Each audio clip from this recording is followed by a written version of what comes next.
മഞ്ജുഷ ഇപ്പോൾ മാധ്യമങ്ങളോട് സംസാരിക്കുകയാണ്. നവീൻ ബാബുവിന്റെ ഭാര്യ അങ്ങനെ പറഞ്ഞിരുന്നു, പക്ഷെ അഭിഭാഷകനെ മാറ്റി രാംകുമാർ സാറിനെ ഏൽപ്പിക്കുകയാണ് ചെയ്തത്.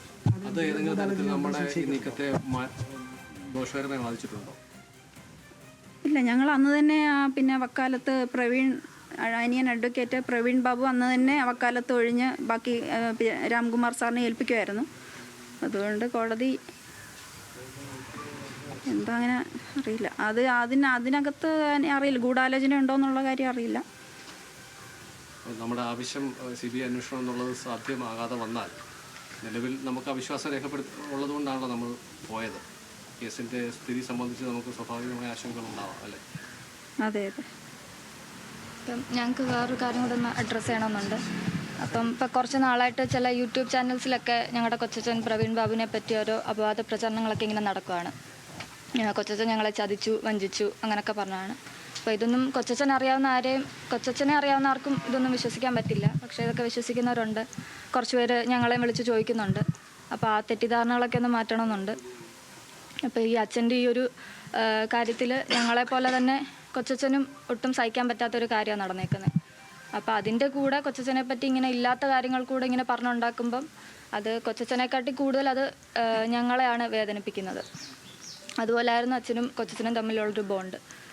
അപ്പം ഈ കേസിൻ്റെ കാര്യത്തിലാണെങ്കിലും ഏറ്റവും കൂടുതൽ ഓടുന്നത് കൊച്ചച്ഛനാണ്. അപ്പം കൊച്ചച്ഛൻ എത്ര കഷ്ടപ്പെടുന്നുണ്ടെന്ന് ഞങ്ങൾ കണ്ടുകൊണ്ടിരിക്കുന്ന കാര്യമാണ്. അപ്പോൾ അതിൻ്റെ കൂടെ ഏറ്റവും കൂടുതൽ കഷ്ടപ്പെടുന്ന കൊച്ചച്ഛനെ തന്നെയാണ് ഇപ്പോൾ ഏറ്റവും കൂടുതൽ വിമർശിക്കുന്നതും. പിന്നെ കേസിൻ്റെ കാര്യങ്ങളൊന്നും കൊച്ചച്ഛൻ ഒറ്റയ്ക്കല്ല തീരുമാനങ്ങൾ എടുക്കുന്നത്. അത് ഞങ്ങളെല്ലാവരും കൂടെ ചേർന്ന് തന്നെയാണ്, കുറച്ച് ബന്ധുക്കളൊക്കെ ചേർന്നാണ് ഡിസിഷൻസൊക്കെ എടുക്കുന്നത്. പിന്നെ വീണാമണി എന്ന് പറഞ്ഞ ഒരാൾ, അവർ ഞങ്ങളെ സഹായിക്കാനാണെന്ന് പറഞ്ഞ് യൂട്യൂബ് ചാനൽസിലൊക്കെ വന്നിരുന്ന് പറയുന്നു. പക്ഷേ ഞങ്ങളെ സഹായിക്കാനാണെന്ന് പറഞ്ഞ് കൊച്ചച്ഛനെ കുറ്റപ്പെടുത്തുമ്പം അത് ഞങ്ങളെ വീണ്ടും വേദനിപ്പിക്കുന്നതേ ഉള്ളൂ. അതൊരിക്കലും ഞങ്ങൾക്കൊരു സഹായമല്ല.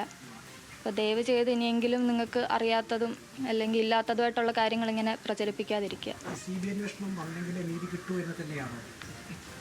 അതെ അതെ, CBI അന്വേഷണം വന്നെങ്കിലേ ഞങ്ങൾക്ക് നീതി കിട്ടൂ. കേരള പോലീസിൻ്റെ ഭാഗത്തുനിന്ന് നീതി കിട്ടത്തില്ല.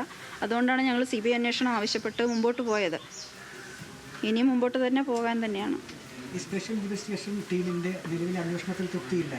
ഇല്ല, തൃപ്തിയില്ല. അന്വേഷണം നടക്കുന്നതേ ഇല്ലല്ലോ, പിന്നെ എങ്ങനെയാണ് തൃപ്തി ഉണ്ടാകുന്നത്? പ്രധാന പ്രതികളെല്ലാം അവർ സംരക്ഷിച്ചുകൊണ്ടിരിക്കുകയല്ലേ, അന്വേഷണം നടക്കുന്നില്ലല്ലോ.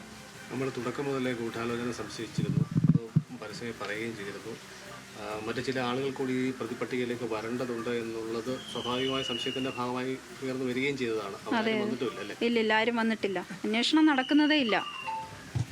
അന്വേഷണം എന്ന് പറഞ്ഞാൽ അത് നടക്കുന്നില്ല. അതുകൊണ്ടാണ് ഞങ്ങൾ CBI അന്വേഷണം ആവശ്യപ്പെട്ട് കോടതി മുൻപാകെ പോയത്. പിന്നെ നമ്മുടെ കൂടെ നിൽക്കുന്നവരെ, നമ്മളെ സഹായിക്കുന്നവരെ തളർത്തുക എന്നുള്ളതാണ് ഇപ്പോഴത്തെ അവരുടെ ഒരു ലക്ഷ്യം.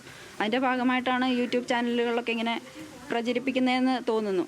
കാരണം നമ്മളെ കൂടെ നിൽക്കുന്നവരെ തളർത്തി കഴിഞ്ഞാൽ കേസുമായിട്ട് ഞാൻ മുമ്പോട്ട് പോകാതിരിക്കാൻ വേണ്ടിയുള്ള തന്ത്രമാണ്, ശത്രുക്കളുടെ തന്ത്രമായിട്ട് തന്നെയാണ് ഇതിനെ കണക്കാക്കുന്നത്. അതൊന്നും അറിയില്ല, അതറിയില്ല.